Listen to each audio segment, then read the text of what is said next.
"Chris, why are you home?" inquired Angela, my spouse for 28 years, as she entered through the garage and saw me at our kitchen table. Less than 10 feet away, her body partially blocked a tall, younger man following her into our home. Angela, consistently beautiful, stands at a striking 5 feet 9 inches, weighing a healthy 145 pounds. With auburn hair falling over her shoulders, she always dresses professionally for work, and today in a white blouse, an extra button undone revealed enticing cleavage between her spectacular 38D cup chest. A black linen skirt highlighted her world-class legs, and 3-inch heels perfectly shaped the cheeks of her backside. Briefly contemplating Angela's seemingly foolish question, I responded by stating that I live there. A quick flash of irritation, which had been increasingly prevalent over the past weeks, surfaced as she inquired about the reason for my presence at home at 3:30 in the afternoon. I often jest with anyone who will listen that I loved Angela since we first met. Meeting her as the administrative assistant for 4 top executives in her company, she escorted me to the senior suite for hours of meetings. Taking a chance, I asked her to dinner as she walked me back to the lobby, and the rest is history. By now, Angie's companion had maneuvered around her and stood at her side, anticipating a smirk.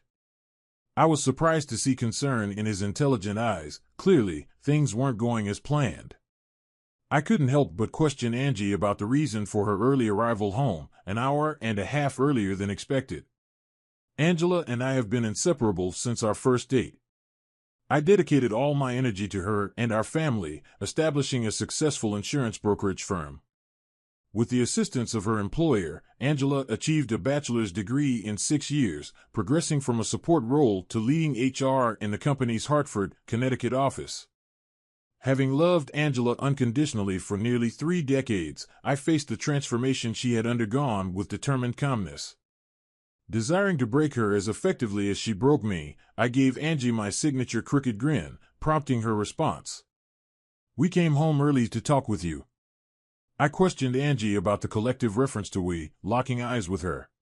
Taking advantage of the moment to introduce himself, her companion confidently stated that he was Michael Browner, the new attorney at Kellerman & Sons, closely collaborating with Ong for the past couple of months.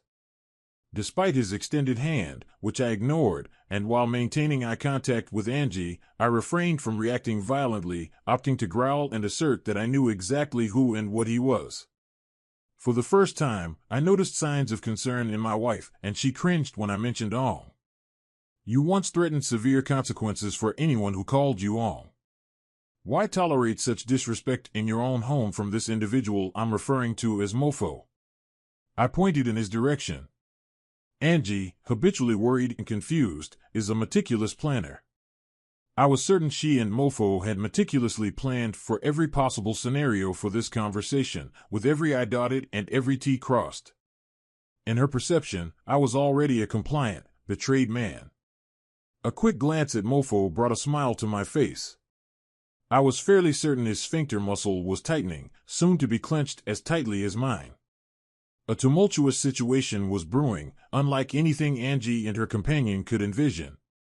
Taking 2 or 3 deep, cleansing breaths, I endeavored to push aside the growing rage and disgust into a quiet corner of my heart. Internally, I resolved to proceed, thinking it was time to disrupt their plans once more. I suggested the idea of making 3 drinks and proposed discussing matters in the living room. Angie requested a subdued glass of wine. When turning to the other person, he appeared weary. Responding to my offer, he mentioned Angela's information about my liking for bourbon and craft beer. Nodding, I confirmed as I rose from the kitchen table and headed to the family room's bar.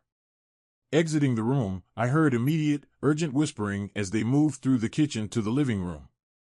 A few minutes later, I joined them. They sat together on the sofa. Handing Angie her favorite Merlot and Mofo a tulip glass of Ambril, I settled into an armchair across from them. After raising my glass in salute, I took a sip of the fiery liquid. Returning the toast, Mofo sipped his beer, studying the color and carbonation. He made a remark about the complexity of the amber ale, asking about its identity. I responded that it was Pabst Blue Ribbon. At the mention of the beer, Mofo's eyes flared with anger, and Angie, appearing confused, mentioned my previous claim that Pabst Blue Ribbon was worse than donkey urine and considered the worst beer ever made. She was midway through her comment when she saw me laughing. She expressed her frustration, stating that I was being rude and condescending during what was supposed to be a calm conversation. I responded with a smile, questioning her accusation and suggesting that we needed to kickstart our conversation properly. I anticipated learning about having a polite, uplifting, and loving discussion from my wife. Angie cringed and avoided eye contact. Michael took over, beginning to discuss matters. I interrupted, directing my attention to him and pointing out his initial use of Mr. Harrington before presumptuously switching to calling me Chris. I insisted on being addressed as Mr. Harrington. As his face began to redden, I concluded with a shrug and suggested the alternative of addressing me as Sir. Instead of allowing Michael to continue, I turned to Angie and asked with heat, inquiring about the topic she wanted to discuss. When Michael seemed prepared to respond, I interjected, informing him that I was addressing my wife and instructing him to sit there, drink his complex amber ale, and remain quiet. Angie, in a state of fury, expressed her discontent with my behavior that afternoon, insisting that it needed to stop. I nodded, giving the appearance of contemplating her request, and posed a question about whether my behavior was better or worse than hers over the last 5 or 6 weeks. Angie, partially confused and worried, asked for clarification. Michael seemed to hold his breath, perhaps thinking their carefully crafted plan had derailed. Locking eyes with Angie, I revealed that I was disturbed, expressing my uncertainty about what upset me more, her involvement with someone else or her treating me like an imbecile. Angela's expression showed her astonishment. Her eyes narrowed, and she, in a hushed voice, mentioned having more friends at my office than I did. She received an anonymous email 2 weeks ago, warning about my alleged affair. The email included 3 attachments depicting me on a picnic lunch at Middlewoods Park, engaging in hand-holding and kissing. Apologizing for the way she found out, Angela was in the process of figuring out how to continue when I interjected, asking if she wanted a divorce. She responded negatively, moving to the edge of the couch, leaning forward, resting her elbows on her knees, and passionately expressing her love for me. Angela clarified that her involvement with Michael was a short-term fling, explaining that he was new to Connecticut and hadn't made many friends. She anticipated him finding a regular girlfriend once he was settled. Apologetic, she acknowledged that the situation didn't work for her, as she had signed up for a monogamous relationship with a loving wife. She concluded by stating that she was sorry, but a divorce would better align with her future plans. Angela pleaded with me to stop, expressing her disinterest in a divorce, and suggesting that I probably felt the same. She characterized her involvement with Michael as a one-time fling, emphasizing that it was nothing more and that it stemmed from her attraction to him and a desire for extra excitement in her life. She assured me that it had never happened before and would soon be over, promising that it would never occur again. After taking a small sip of my bourbon, I remained silent for a few moments before responding. I pointed out that her promises held no meaning and asserted that everyone in the room knew she was a liar. Anticipating Angela's reaction, I continued questioning why I should believe this was her first affair and suggesting that it could be her 51st. I urged her to think about our shared efforts in building a family and mentioned that with Kelly married and contemplating starting her own family, we could now slow down and plan for a wonderful retirement. I expressed a belief that in a few years, my fling with Michael would be long over and forgotten. I rose from my seat, and without inquiring if anyone desired another drink, walked to the den and replenished my glass. I was certain my lack of courtesy did not go unnoticed by the 2 individuals in the living room. Upon my return, I observed them huddled together and engaged in a whispered conversation. Michael sought permission to speak, asking if he could express a few things in response. I allowed him the floor with a disgusted reply. After gathering his thoughts, he conveyed that Angela was correct in characterizing their relationship as a short-term fling. He expressed regret for getting involved with a married woman, emphasizing that it was something he had never done before. Acknowledging the connection they shared, he spoke about Angela's exceptional qualities. While understanding my mention of divorce in the heat of the moment, he cautioned against it in the long term, noting the decades we had invested together and advising against throwing it away. Additionally, he mentioned Angela's initial concerns about the prenuptial agreement, suggesting its vulnerability due to its age and changes in the legal landscape. He dismissed its enforceability, claiming proof of infidelity was lacking. I pondered how my wife had become so misguided. As he concluded his legal summation, turning to Angela, I expressed my inability to understand her choice of seeking legal advice from a corporate attorney who graduated in the bottom quarter of his class from Texas Southern University Law School, consistently ranked among the top 10 worst law schools in the country. I questioned how she knew that Michael didn't finish, explaining that knowing one's enemy was one of my mottos. Redirecting my attention to Angela, I inquired about her plan moving forward. After taking a few moments to think, she disclosed that she and Michael were spending the weekend together. She detailed their itinerary, mentioning her presence at his apartment that night and a trip to New York City the next day. They planned to stay there Friday and Saturday night, with her returning home on Sunday. Despite being aware of their exact plans, the audacity of my wife's statement deeply saddened me. I expressed my disappointment, hoping she could perceive the profound sadness in my eyes.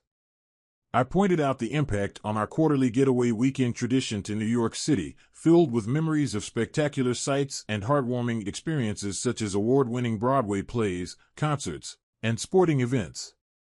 I conveyed my feelings about the tarnishing of those memories and expressed concern about the change in Angela, comparing her to the person she was involved with. Angela sensed my devastation and responded accordingly, but I was too consumed by the voices in my head, urging me to end it.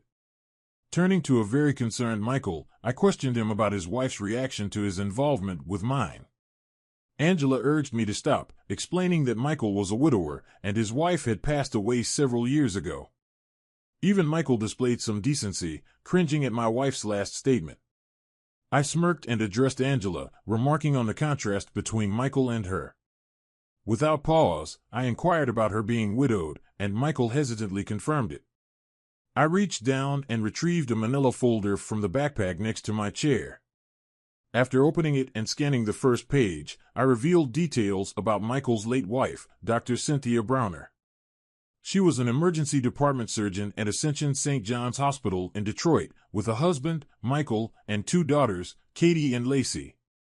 The document mentioned her resignation and relocation to the Hartford, Connecticut area to join her husband immediately after her children finished school. Despite my dissatisfaction with my marriage, I couldn't help but find the look on Angela's face amusing. Angela confronted me about the revelation, asking if I had lied to her. In response, I couldn't contain my laughter, expressing amusement at the situation of a cheat and a liar accusing each other of dishonesty. Michael intervened by reaching out and cupping Angela's hand.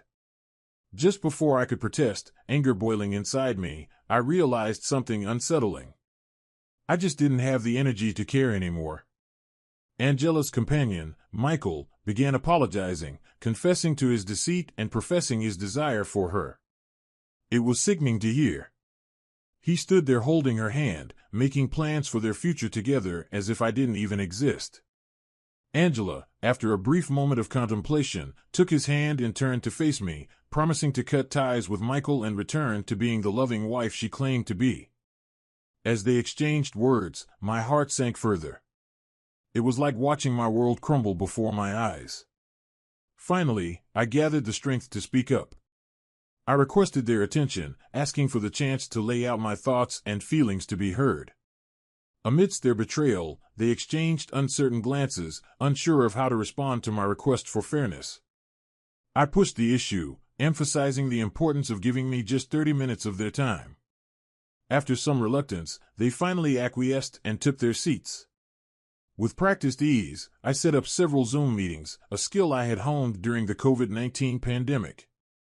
As the TV screen flickered to life, I addressed Peter and Lou, asking if they could hear me. Once the introductions were made, I stunned Angela and her companion by revealing the presence of Lou Baird, my new divorce attorney, and Michael Browner, a corporate attorney. Handing the floor over to the attorneys, Lou wasted no time in laying out the situation. He informed Angela, now addressed as Mrs. Harrington, that he was representing me in our impending divorce and that papers had already been filed. He gave her a deadline to secure her own legal representation and arranged to be served, warning of the consequences of noncompliance. Lou disclosed that infidelity was cited as the cause for divorce, supported by detailed evidence collected by a private investigator documenting her affair with Mr. Browner. Their shock was palpable as the reality of the situation sank in. As Lou concluded his remarks, I placed a second manila folder onto the coffee table in front of Angie, causing both of them to react with surprise at the loud sound. I informed them that it contained a copy of our divorce petition, along with the private investigator's report. As Michael reached for the folder, Angie briefly glanced back at the screen. I then stated our intention to insist on the full enforcement of the prenuptial agreement, emphasizing its regular review every 2 years to align with state legal guidelines, with Angie's signed and notarized signature on every update for the past 28 years. I expressed confidence in its enforceability.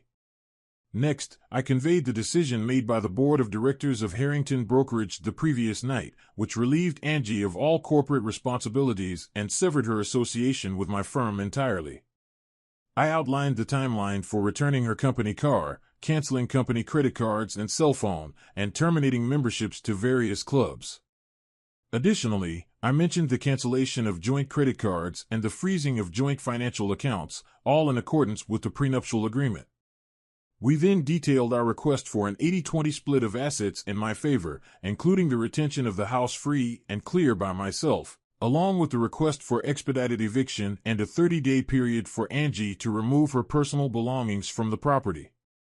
I mentioned the absence of alimony and child support and noted that there were additional claims which Angie's attorney could explain. Lou concluded by asking if there was anything he had missed, to which I responded that he had covered all the essential points, expressing appreciation for his thoroughness. As the TV screen went black, Angie immediately stood up and exclaimed that they should wait. She turned to me and requested to bring them back as she had questions. I responded by informing her that it doesn't work that way and she would need to hire her own lawyer to get answers. Angie then expressed her frustration, threatening to destroy me. With a smirk, I turned to her companion and inquired about his legal opinion on the potential impact of this development in the divorce. His lack of response caused Angie to sink back into the couch, visibly distressed. I couldn't help but smile widely as I waved the TV remote at her before pointing it at the TV again. As the second Zoom meeting commenced, I addressed Jake and confirmed if he could hear me. He responded, stating that he had a conference call to attend and needed to keep it brief. He proceeded to inform Browner of his termination, stating that his personal items were being removed from his office and would be left in the lobby with a 24-hour window for retrieval before disposal. Jake mentioned that there would be no recommendation provided to Angela. I could sense Angela's fear as her boss's voice slowed down. Inside, observing her shaking, I realized she was terrified. Despite expressing disappointment in Angela's behavior as a senior member of his staff, Jake acknowledged her 29 years of exemplary service. However, he announced that her position in Hartford had been eliminated and offered her a similar role at their facility in Albany, New York. He gave her a week to decide on the transfer and 30 days to complete the relocation. The screen went blank again, leaving Angie in tears while her companion slouched back on the couch. I was purposely smirking at Michael when he saw me. His rage started to build. He was younger, bigger, and I'll guess stronger. Unfortunately for him, he was as stupid as a bag of rocks. As Michael was ready to explode, I once again waved the remote, pointed it toward the TV, and pressed a button. The screen lit up, and I asked, "Dr. Browner, can you hear me?" Michael and Angie sat in stunned silence. They were white as ghosts, and their mouths were hanging open. The face of a beautiful blonde filled the screen. Cynthia addressed Michael, informing him that she had filed for divorce and that he should expect to be served in the coming days. She stated her intention to remain in Michigan with their children and mentioned that she had managed to retain her position at the hospital. Michael pleaded with Cynthia, asking her to reconsider and suggesting that they could work things out, insisting that his affair was just a fling. The expression on Cynthia's face, as seen on the screen, indicated her disgust. Cynthia dropped a bombshell, revealing Michael's repeated job losses due to his infidelity. Her additional investigation following Chris's prompt painted a damning picture. She listed off the names of Angie's associates, detailing Michael's affairs with each of them. Angie remained silent as Cynthia laughed off any expectation of an answer. Declaring Michael unwelcome in her home, she requested his address for his belongings. As the screen faded to black, Michael's threat sent a surge of adrenaline through me. Without hesitation, I retrieved my Colt .45, aiming it squarely at him. The sight of the weapon seemed to physically stagger Michael, but I didn't flinch. I laid down the law, giving him a choice: leave or stay quiet. His silence was the only acceptable response, and thankfully he chose to comply. Turning back to the screen, I caught sight of Angie's tear-streaked face, her anguish evident. It was a gut-wrenching sight that stirred a mix of empathy and resolve within me. Angie disclosed that she had been seeing a counselor for the past 2 weeks, which prompted her to groan and cry. She expressed frustration, remarking on the irony that despite her actions, she was the one seeking mental health support. I responded with a laugh, acknowledging the absurdity of the situation. Later, I recounted to Angela an insightful question posed by Dr. Waters during our counseling session. She asked whether I understood the saying "love is blind," which struck a chord with me. I reflected on how my love for Angie had blinded me to her flaws, even to the point of ignoring her infidelity. Despite everything, I conveyed the depth of my love for her, expressing doubt that she would find anyone else who loved her as intensely as I did. Angie, still visibly upset, explained that she intended to continue seeing Dr. Waters, emphasizing the importance of having someone trustworthy to confide in, especially after such a traumatic experience. She expressed disbelief at the extent of the humiliation and disrespect she endured from someone she loved deeply. However, she remained optimistic, stating her determination to overcome the hurt and move on from the relationship. Angie mentioned discussing her plans for the day with Dr. Waters, who had reservations about seeking revenge but approved of the first 3 Zoom meetings as a form of payback. However, Dr. Waters advised against the next Zoom meeting, fearing it might set back Angie's personal recovery due to the emotional pain it could cause. I've considered it and will acknowledge that Dr. Wilson is probably correct. The upcoming Zoom meeting is likely to do more damage than good, but I don't care. This meeting will hurt me, but it will cripple you. As I held up the remote for the 4th time and waved it at Angie, she shrunk back into the couch in a panic. I pointed it at the TV and pushed the button. All eyes were riveted to the screen, and when the face appeared, Angie expressed distress, murmuring in anguish. Chris's daughter, Kelly, then expressed her love for her father, prompting him to reciprocate. Angie cried out, questioning how Chris could treat her so poorly. Kelly interjected, revealing that she had overheard Angie's conversation with her boyfriend and was aware of their actions and plans. She expressed her disappointment and disgust towards her mother, calling her actions grotesque and pitiful.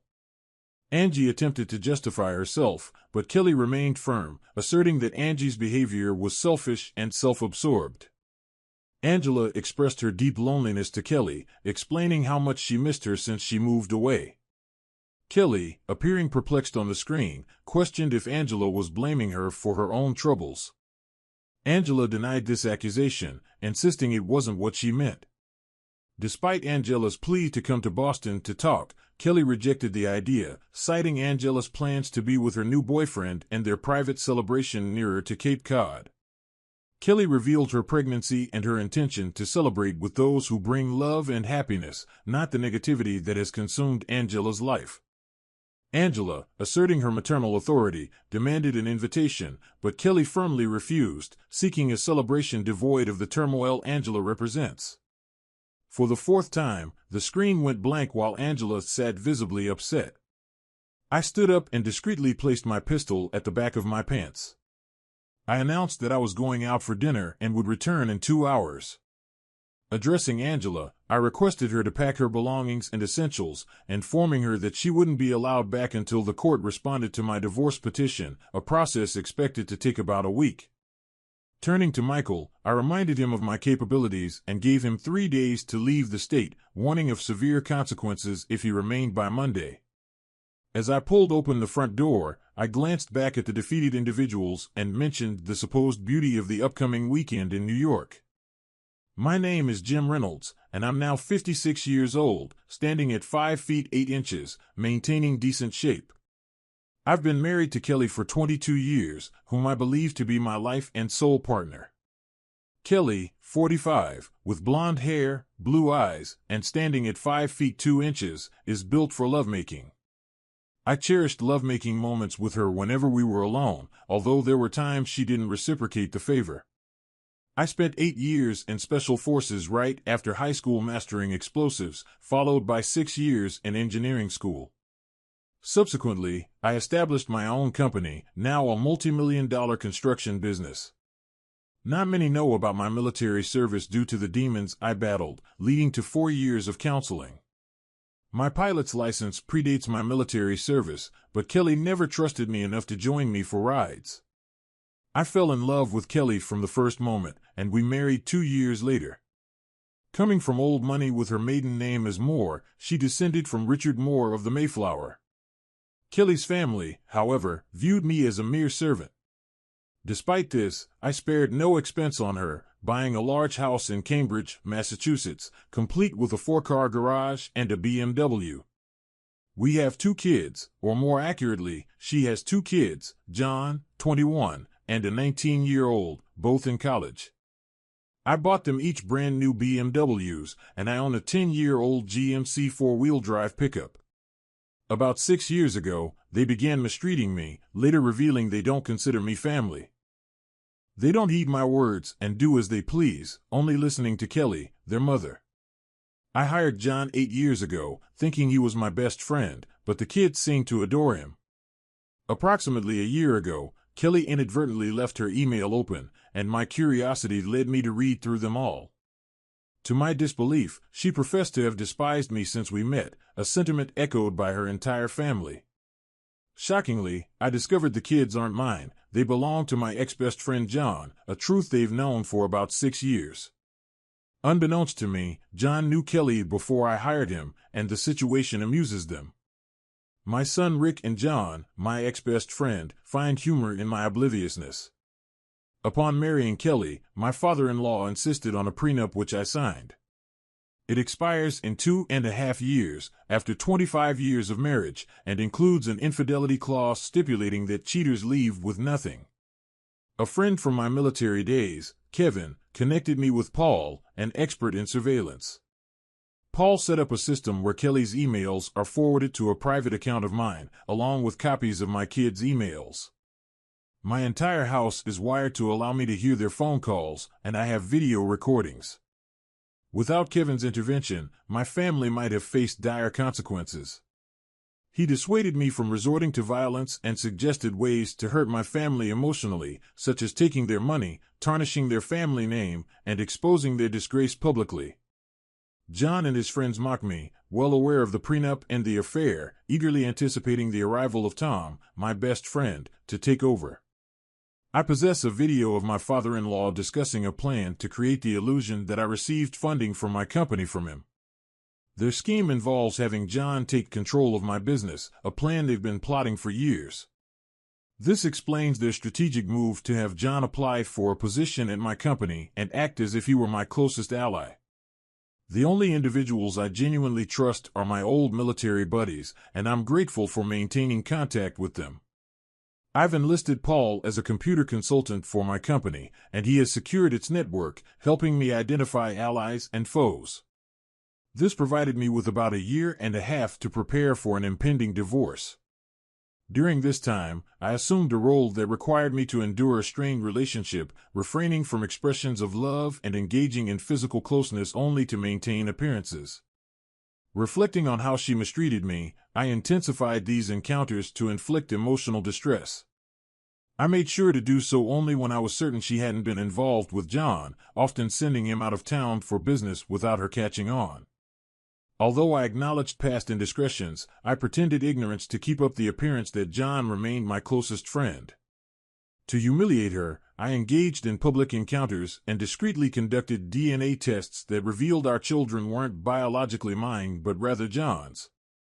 Their elaborate plan involved John taking over the company after our divorce, aiming to exploit and embarrass me. Privately, I met with a competitor to sell my company at a reduced price, as I trusted his honesty despite our prior competition. I disclosed my reasons for the sale, ensuring confidentiality among a select few, including our lawyers. The law firm I hired shared my disdain for my father-in-law, a key factor in my decision to engage their services. They provided guidance on establishing a private bank account and phone account. Additionally, they suggested convincing Kelly and the kids to lease cars instead of buying new ones, a proposal well received by everyone involved, ensuring annual upgrades at a lower cost for me. Quietly, I began packing my belongings and placing them in a rented storage shed. People would often laugh either in front of me or behind my back. I suggested to Kelly that we start filing our taxes separately and transfer the house solely into her name for tax purposes.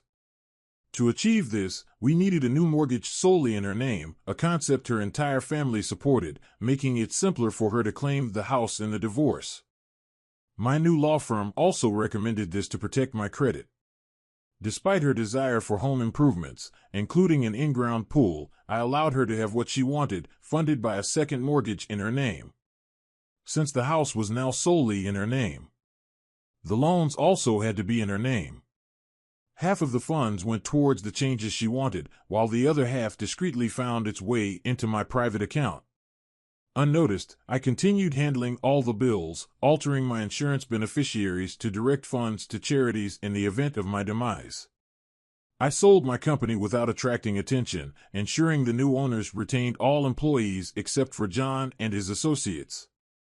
Within a year, everything was prepared for my departure. I proposed treating the entire family, including in-laws and my now ex-best friend John, to a 2-week trip to Europe, a move they likely mocked behind my back. Yet, it served my purpose, especially since Kelly footed the bill. I purchased 150 acres of land in Alaska, discreetly accessible only by plane, utilizing my concealed pilot's license. Plans were made for an off-grid cabin on stilts and a plane shelter with a hired company to build it, aiming for a move-in ready status. Recognizing the longer timeline for completion, I also bought a house with a large barn-like garage. My residence would be in Fairbanks, a simple house where I could keep a motor home and have a place to stay when I wanted to travel. A military friend who shared my dislike for my in-laws registered a new motor home in his name. Despite his reluctance, I insisted on compensating him and my other friends for their assistance. From Kelly's emails, they believed I was naive. I ceased payments on the house, their cars, insurances, and utilities, all in Kelly's name, thus her credit would suffer, not mine. Establishing a P.O. box in Kelly's name, I had all bills sent there, creating an illusion that I was managing their finances. When the divorce is finalized, her credit will be impacted, and with no alimony payments due to unemployment, they won't uncover the details of my company's sale. All the funds went to an offshore account, creating the appearance that I lost the company to the new owners. Moreover, my plan involves disappearing. Just before the trip, I informed them of a company emergency, stating that I would join them later. Their lack of concern and happiness about my absence didn't go unnoticed. On the night prior to their departure, I made sure Kelly would remember me vividly, engaging intimately. I pushed boundaries for the first and final time, leaving her initially pleased, but ultimately sore and angry. Too bad for John, who had been intimately involved with her for years, but had denied me the same experiences. Once they departed for Europe, I returned to the house, leaving it wide open.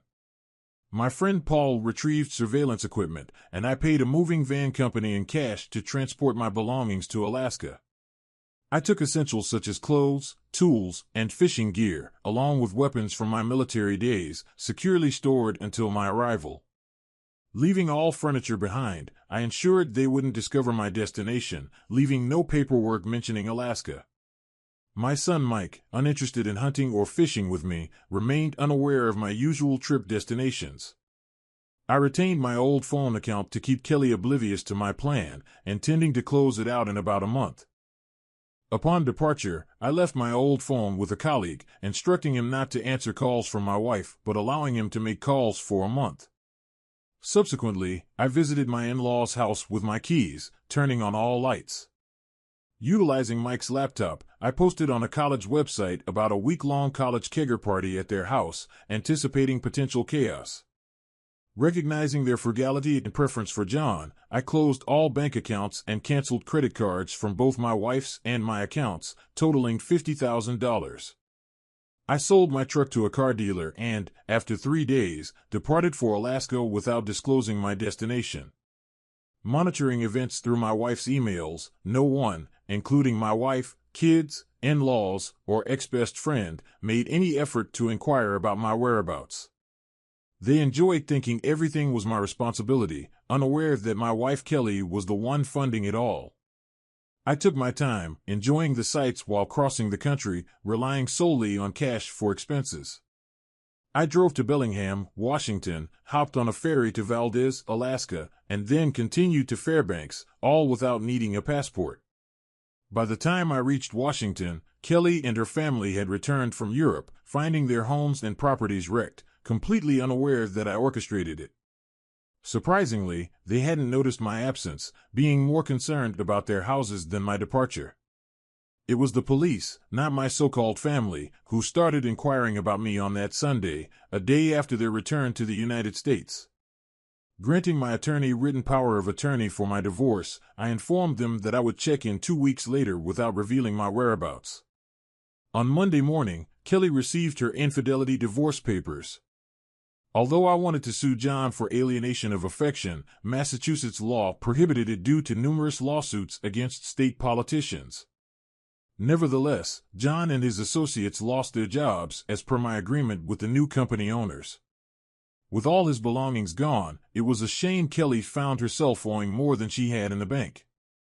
Pursued by creditors and her cars repossessed, power and water were cut off. Property taxes and both mortgages were overdue, forcing her and her spoiled kids to move into her parents' hotel. Since their home was completely trashed, her parents had to rent cars for the entire family.